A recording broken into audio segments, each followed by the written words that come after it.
and we are going to pass the floor over to Tom Cooper. So Tom, go ahead. Hello, everyone. Thank you so much for coming to our Food First Newfoundland Labrador Community Update. On behalf of the board, as the outgoing chair as of yesterday, I'm very pleased that we had so many people participate today, and we have our incoming chair, now current chair, sorry, Caroline Harding, who's on the call as well. It's been a really interesting, challenging, and moreover, I would say successful year for Food First Newfoundland Labrador. On behalf of the board, we really appreciate our community partners. We incredibly appreciate our staff, and this has been Josh's first year as the CEO as well. We see a whole bunch of immense potential for Food First in Newfoundland Labrador in 2021, building not only on the unexpected events of this year, and I almost forget Snowmageddon now. It was so far away given all the things that we've experienced, but also the foundations of years of work that the institution has done. And I also like to thank our past chair, Eleanor Swanson, who's also leaving the board this year as well. So thank you to everyone, and thank you. I hope we have a great discussion today, and thank you once again to Josh and the staff who are continue to be awesome.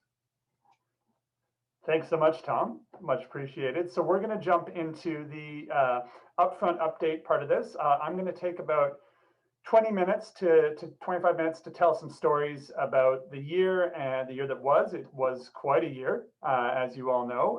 There'll be a chance for questions at the end of that chat, and then we'll move into some small breakout sessions with questions for you, because we really want to use this call, as we often do with these updates, to pick your brain, to pick our stakeholder community's brains about the year to come. But first, into this year and into the story of this year, it's hard to capture in a lot of ways what Food First does and what that work looks like on the day-to-day, and that's never been more true than it has been this strangest of years. There's a few numbers up on your screen. I'm not going to read them all off because I actually don't think that it's that easy to capture in metrics what our work looks like. But I think this gives you some sense of scale.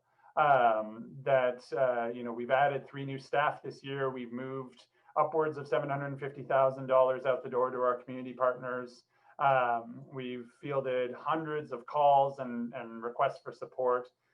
We talked to thousands of people. That's the world we move in at Food First, and we're really proud of being able to play such a connective role across so many community partners and food systems partners in the province. This year, though, we thought instead of the annual report format that kind of goes project by project, that wouldn't do justice to this year, because this year has really been a journey, and we want to take you through a little bit of it in a little bit more of a chronological fashion than we normally would. And so we'll start where it started. In January, with the snowstorm that shut down the eastern part of the province. My poor staff must think I'm cursed. The first day that I started here was a snow day for all of us. And about 2 weeks in, suddenly this whole part of the province was shut down, and we had a taste of what, as many folks on this call would know, was a very severe food security crisis in the eastern part of the province. And moreover, actually, one that would teach us a great deal of lessons, great many lessons going forward into the pandemic that we didn't obviously know was about to hit. So on the day-to-day during Snowmageddon, our team was like everyone else's. Our office was closed.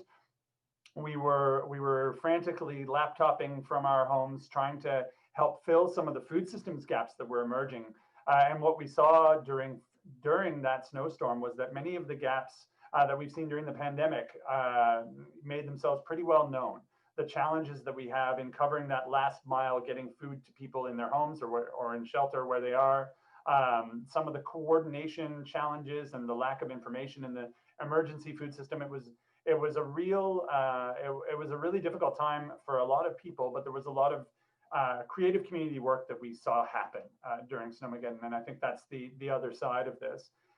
And we knew that there would be some really important lessons to gain out of that. And so some of the folks on this call might have been in the room at the farmers market here in St. John's in February with a great big crowd of people. We spent a day doing a debrief and a public panel discussion around the impacts and the lessons learned from that snowstorm.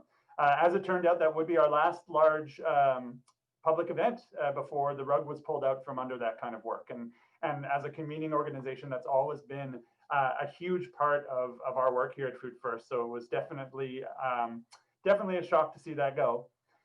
But before it did go, and before the pandemic did hit, we did manage to squeeze a couple of other things in. In particular, we were able to travel north. There's Sarah Crocker from our team and myself in the wind on the ice in Hopedale, in Nunatsiavut. We visited Hopedale and Rigolette in late February because a really important piece of work that Food First has been involved in for 10 years was moving its way towards completion. So funded by the Public Health Agency of Canada, we have been leading community-led food assessments in a number of communities in the province, including in Nunatsiavut and on the south coast of the island. And after 10 years, that project was coming to an end. So we had a chance to go and have final meetings with the project partners, see how things were transitioning into a community sustainability for some of the pieces of work that had come out of those community dialogue processes. It was really exciting, and it was really heartwarming to see just how much infrastructure there is around community-led solutions to food security, particularly in Nunatsiavut. We also very strategically got up there during Kane's Quest, so we were having our meetings with our guidance team in Hopedale, and we had to duck out about every 15 minutes to go and applaud people who were coming across the finish line on their snowmobiles. So, can't complain about that scheduling by any means. And speaking of scheduling, 2 days after we got back, COVID-19 made its appearance in the province. We started to lock down. And so we moved very quickly as an organization into putting much of our effort and our time into leading a multi-pronged response to COVID-19. There have been a number of pieces to that. Folks on this call are probably fairly familiar with some of them. We're operating now a food program database. That grew directly out of something that we'd seen in the Snowmageddon storm, when we realized it was really difficult for folks who were looking to access emergency food supports to figure out where to go, what was open, when, how to contact them. So since the very beginning of the pandemic, we've been operating a database. We have Allison, who you met, was essentially full-time pulling it together. And one of the things we, of course, realized is the big unwieldy Google spreadsheet of that database is not the most accessible thing for many folks who are in a point of crisis in their food security. And so that led into the creation of the Community Food Helpline, which is a 9 to 5, Monday to Friday warm line that offers not only now referrals into those programs, but a wide variety of other services. We'll talk about that in a bit more detail farther along here. Since March, we've also been co-chairing a provincial food security working group. So again, there are probably folks on this call who are either in that group or other groups convened under the Vulnerable Populations Task Force that was pulled together to coordinate a response to COVID-19. The Food Security Working Group is a bit unique. It's the only working group that is co-chaired by a community partner.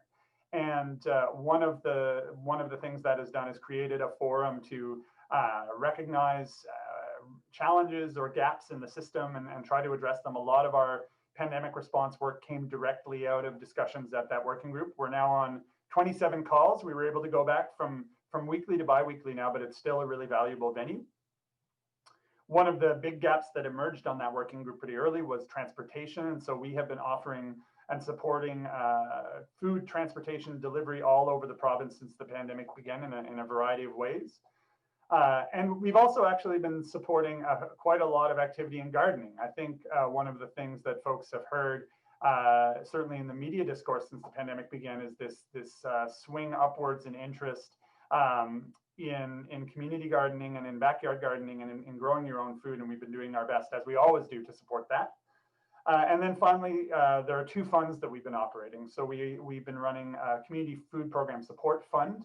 And that has moved well upwards of $700,000 out to community programs around the province to support expanding and strengthening their services. And we've also offered a recovery fund meant to strengthen some of the behind the scenes capacity, whether that's equipment, training, things that people need to help keep up their new model that they might have developed during COVID. So as you can see, this has been a very heavy lift for our small team. We're really, I think, proud of the work that has happened. It's been really important to us to be able to be playing a meaningful role in this incredible crisis that we're in, that has really exposed a great number of cracks in our social support systems.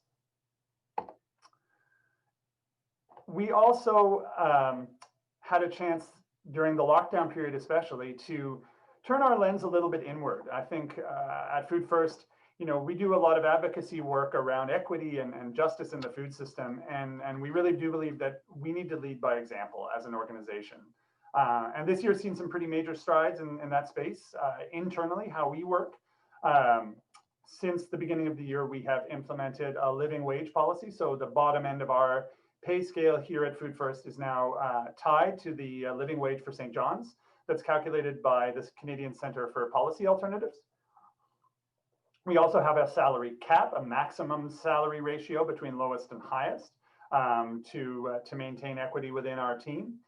We've added a ton of flexibility for our staff in how and where they work, added leave provisions so staff can take long-term leave to take on community or political work or personal development.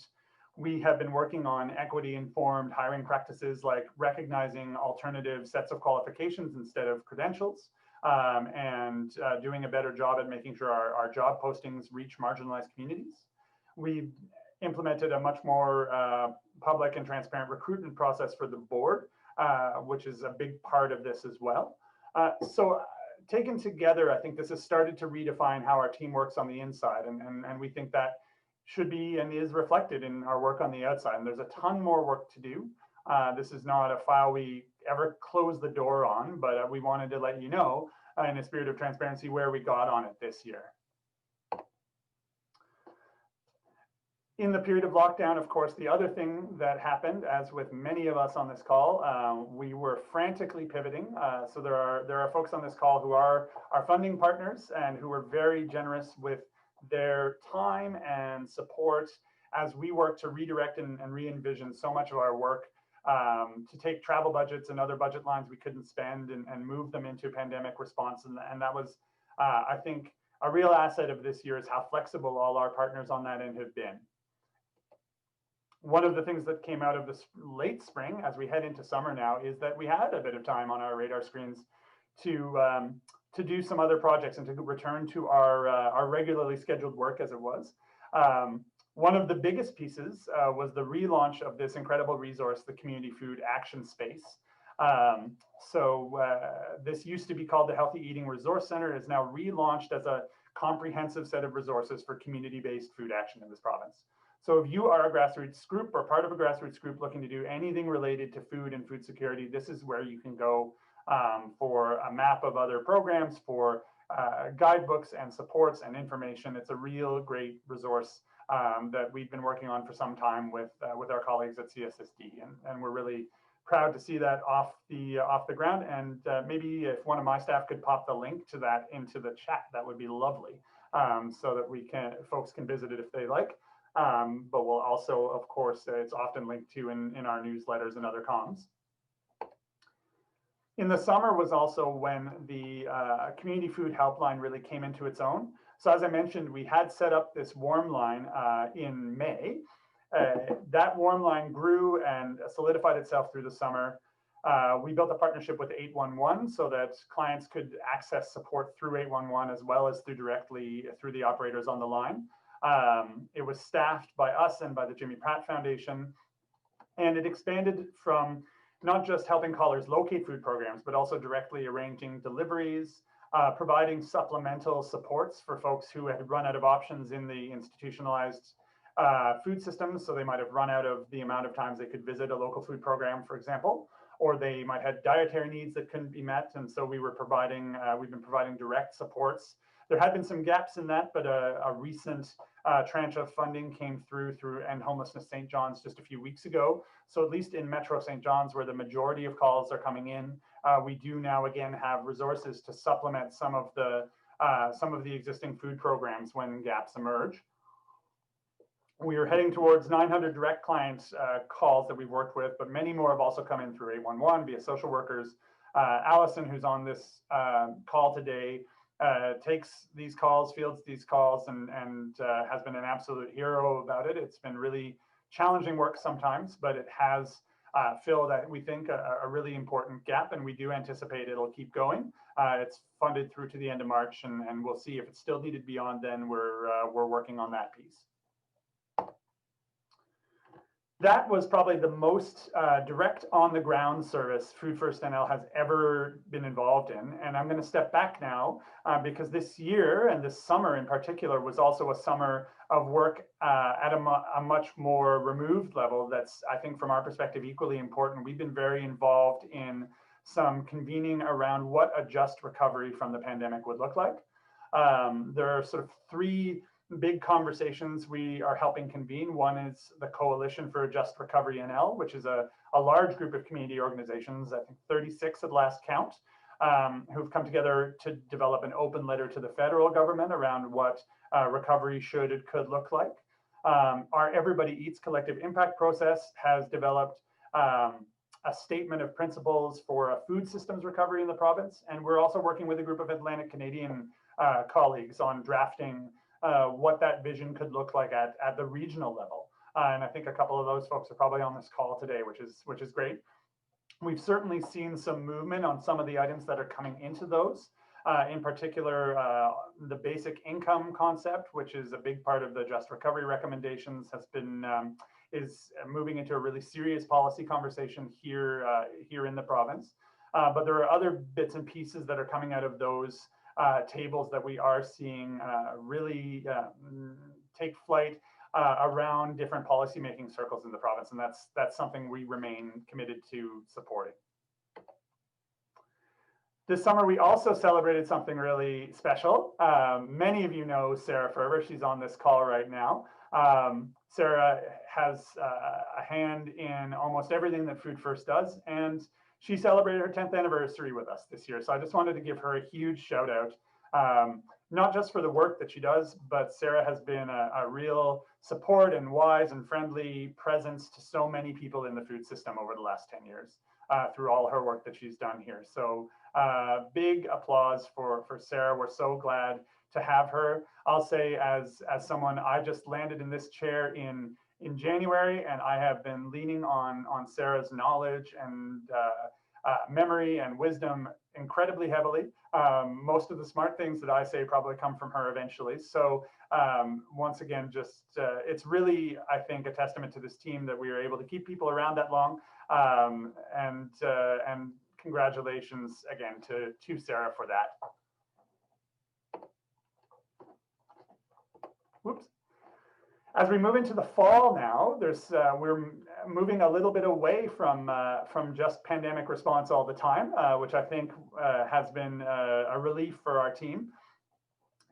And I want to take you through some of the most exciting things that we are launching this fall. The first is the St. John's Food Assessment. So we mentioned earlier the work that we had done with the Public Health Agency of Canada running food assessments, community-led food assessments in small communities around the province. This year we are taking it big. We're doing a food assessment all across St. John's. As was mentioned in the chat, Deborah Coombs is our lead of a team of animators who are on the ground in the city making this dialogue happen. Sarah Crocker is leading the process. We are frantically figuring out how to make this work in the context of the public health situation that we're in, and it's really exciting to see what's coming out of that. So through the next spring in particular, we'll be deep in community dialogue around this food system in St. John's, what it looks like, where the gaps are. We really think that this can lay the foundation for years of work in the future, and that's an incredibly exciting place to be, and to have the resources to really push our engagement out to folks who need to hear it and who need to be engaged and who aren't always engaged in these conversations. And we're incredibly proud of that. Another big chunk of work, you all met Suzanne earlier, our institutional food work again got back rolling this fall after being fairly dormant for the first half of the year. Unsurprisingly, both hospitals and schools had a lot else on their mind. But heading into the fall, we are seeing a fresh injection of energy in this space. We have a new partner in our farm to school program in Bishops Falls. We're working quite intensively with Eastern Health, both on the implementation of a local site pilot and on their new food contracts, local buying provisions. So last year we helped draft some of those provisions as they went out to a 10-year new food agreement. And now that that is in place, we're working to help figure out what that looks like and how local buying can fit into Eastern Health's food systems. And I'll say from my place, looking at where are the big levers we have to really jumpstart increased food self-sufficiency and production in this province. Institutional buying is a huge part of it, and it's really exciting to see so much interest in this work and so much progress being made. The other project that came out this fall, a little bit later, in November, we launched, after lots of work to prep, the Humber Valley Food Hub pilot. And you met Annette a bit earlier on the call. So what this is we are adapting a model from Cape Breton. Some of you folks might be familiar with that food hub there, or with food hubs more broadly. And in Cape Breton, the way that hub works is it's an online food hub. Customers in Cape Breton can order from the food hub. It aggregates orders from a number of local producers, partners with local places to pick them up. So we are piloting that as a social enterprise model in the Humber Valley starting next year. So Annette is working hard to line up participants, both producers and distribution points. We'll be partnering with Choices for Youth to make the employment positions within the food hub model employment opportunities for young people facing barriers into the labor force, which is really exciting. And we have a big group of local and out of province partners advising us on this. So this is our first kind of toe dipped in the social enterprise space for Food First, which is something that had been on our radar screen for several years, but was in many ways kickstarted by the pandemic, because some resources were freed up around pandemic resilient marketing and sales models, and that's where this is coming from. So we're very excited to see what happens. If you live out in the Humber Valley next summer, please buy your snacks through us. Also this fall, I did want to highlight some of the outreach we've been doing with government.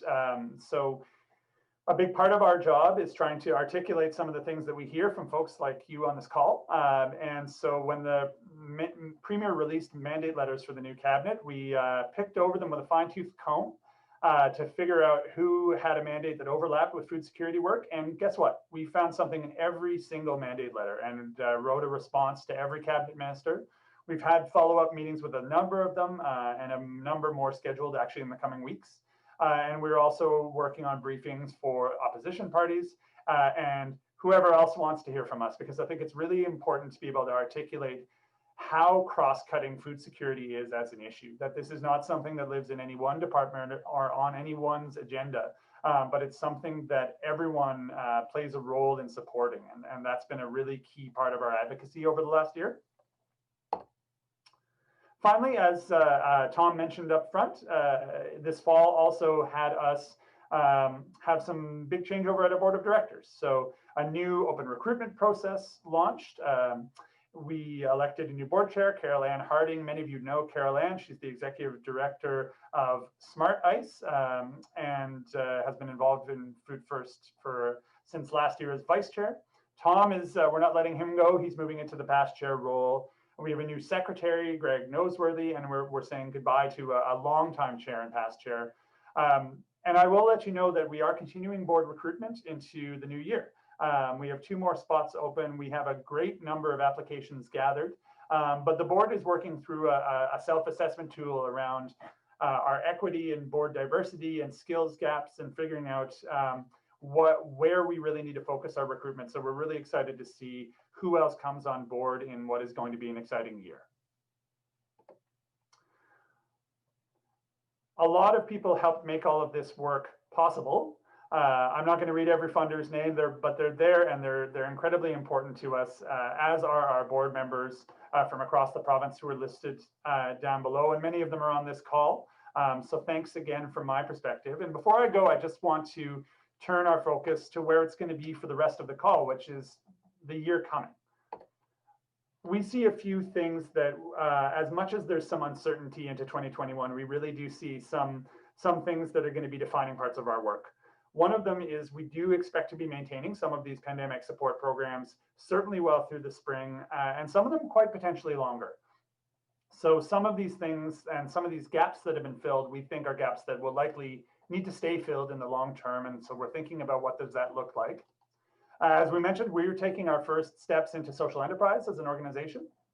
We're really curious to find out whether we can build a sustainable business model for the Humber Valley Food Hub, whether that's something that could be expanded elsewhere in the province, and where else are there opportunities for nonprofit social enterprise business models to fill some of the gaps that we hear about in the food system as our role as conveners, as bringing people together. And so I think we'll have our ear to the ground in that space throughout 2021. We'll also be spending a ton of time mapping these opportunities in St. John's, and I would say that'll include social enterprise opportunities that are coming out of the food assessment process here. We're really excited to see what comes out of that. We're also, I think, really excited to play a role in leading a conversation or jumpstarting a conversation that's already happening, which is around rethinking how our emergency food system works. So I think this year, one of the lessons has been is that that system has some real challenges when a big crisis like this hits. We certainly saw volunteer-based organizations heavily challenged also by a social support network that lays a lot on people and lays a lot at the feet of community-based responses instead of systemic change. We also saw some of the ways in which that system can be really challenging for individuals to navigate. And I think that was laid out in starker relief this year with so many new people accessing these services. And so next year we'll be hosting a food banks, food programs convening. That'll be a chance to start thinking together about how could that system be rethought for the reality we're in now. I think that's a really important conversation to have in the coming year. We also anticipate, as we mentioned, some big opportunities on institutional food as some of those procurement possibilities roll out and the conversation around social procurement gets louder. The final thing I'll say is that next year is going to be a big year for us engaging on social policy. So for folks on the call, you may or may not be aware of all these different things that are happening, but we are in the midst of what I would say is one of the most transformative moments in social policy that this province has ever seen. So we have the Premier's Economic Recovery Team at work now.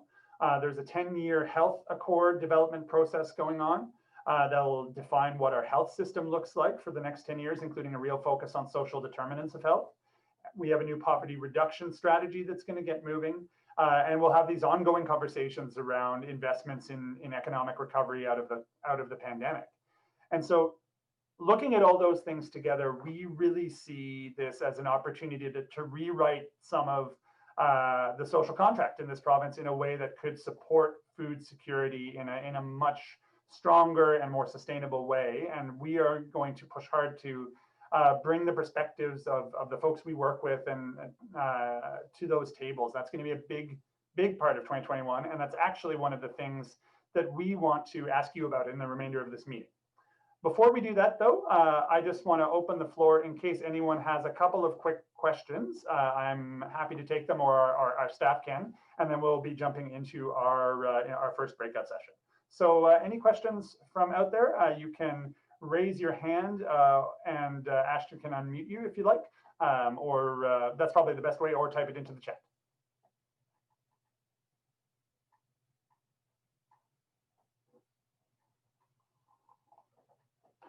Let's give it an extra minute in case anyone has any burning questions.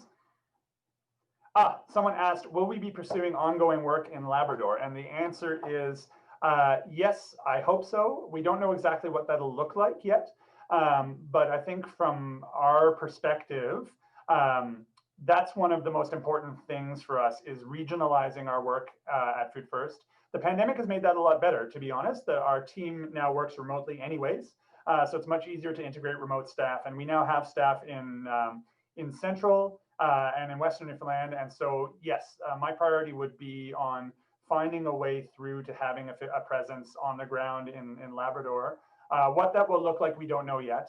We're into the process of making some of our asks for our next year, but we really think it's important to have some regional organizing capacity. And particularly, I think there might be some really interesting opportunities around the healthcare system in Labrador. So stay tuned is the answer. I see one more question from Katie. She wants us to elaborate a little bit more on how we're getting involved in policy. So there's a couple of pieces to that. One of them is, as I mentioned, sending letters and arranging meetings with cabinet, and that's an ongoing process. We also see the food security working group that formed out of the COVID-19 pandemic is likely going to continue indefinitely now. And that will become, I think, an important clearinghouse for food security thinking into some of these tables. We are also signing up to present and participate in every consultation we can possibly find. We've made some submissions to the economic recovery team. We're presenting next week to the finance department and to the health accord. So some of this is just about trying to find some space at those tables and share a common set of ideas, if that makes sense. And then Chris says, where do we see key opportunities to engage with the local food production industry, farming and agriculture? Couple that come up, and if any of my staff want to jump in and expand on this, but I think the food hub model we're exploring on the West Coast, I think, is a really promising one. One thing we've certainly heard is that it's not always economical for farmers and producers to come off their farm or give up a day of production to go and sell. So that model helps bridge that gap a little bit and create some additional value add opportunities for producers. That's one area. I think the other area we really see an opportunity is procurement. So figuring out, can we bridge some of the gaps that are preventing our big institutions like healthcare, hospitals from buying locally as much as possible? And that's a really complex question. There's procurement legislation and process stuff. But if we can get to a place where, in our dream scenario, where our institutions are doing long-term contracting that provides some added security for producers to put more into production, I think that's where we'd like to get. Oh yes, and Sarah Ferber's just mentioning in the chat, we're also an ongoing participant on the Agriculture in the Classroom Committee. There's a number of other sort of collaborative tables we sit at and try and support local work. And we also try and support, very small scale kind of backyard agriculture where it's happening, community gardens, those kind of things, in a number of different ways. Conscious of time here, I'd like to jump into the breakouts. If there are any other questions, maybe time for one last, and then we will move into our first breakout session. One thing you'll notice is that this year's annual report is not a book. We, thanks to great work from Danica, have built a standalone website that contains the kind of material that you normally see in an annual report. And we just thought, especially for this year that we're having and this storytelling structure that we wanted to take, this made a lot more sense. It also means you can read it on your phone while you're waiting in line at the grocery store or for the bus, wherever you might be. So we really encourage people to scroll through it. There's a table of contents here that'll link you throughout the document. There's a few things in it. There's a timeline of the year, some of what we covered during today, but in more depth. There's some deep dives into some big parts of our work. And there's some short impact snapshots, some of those stats you saw at the front end of our presentation. So just wanted to say we're gonna send out an email to everybody with the report link. We'll also put it in the chat here if one of my staff could do that. And we really encourage you to share it around in your networks and give it a read yourself. We also want to share a video with you. We're kind of excited about this. It's embedded at the top of the report if you ever want to watch it yourself. But we have had a chance to get this done working with a production company over the last little while, and there'll be some familiar faces in it. So we'll go out with this video. It's about 2 minutes long. Thank you again for joining us today. It's really a pleasure to hear from all of you and to feel so connected to such a great community of people working for better food systems. I'm going to get this started now.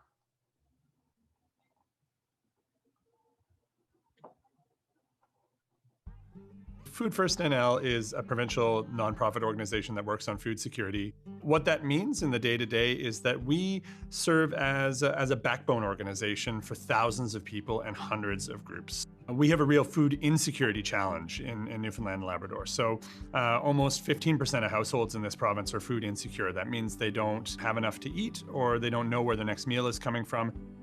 Food security can mean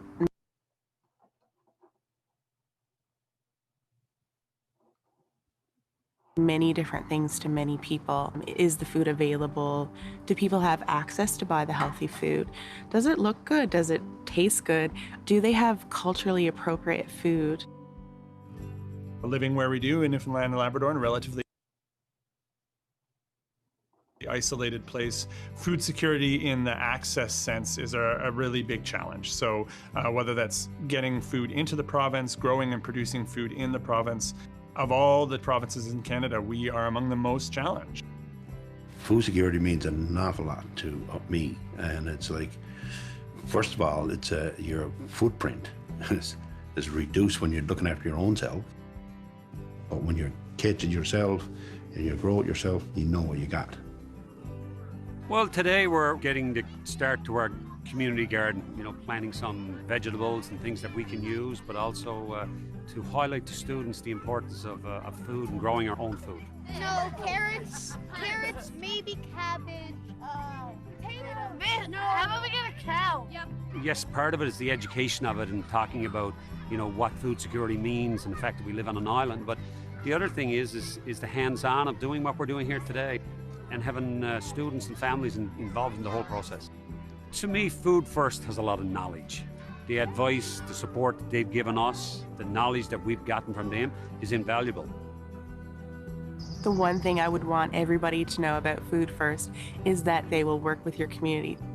There's lots of communities that Food First has already made connections with, and I suspect they'll be making more connections in the future. So if we think about the future, and especially if we think 10 years in the future, on that timescale, we could end food insecurity in this province. It is not an unsolvable problem. It's a problem of poverty. It's a problem that we could end in 1 year if we had the political will to do it. And I think that's really important to name, that the insecurity and access side, most of it comes down to people not having the resources they need to afford the food that they need for their family. And that is a solvable problem. Our mission can be summarized really in 4 words, which is healthy food for all.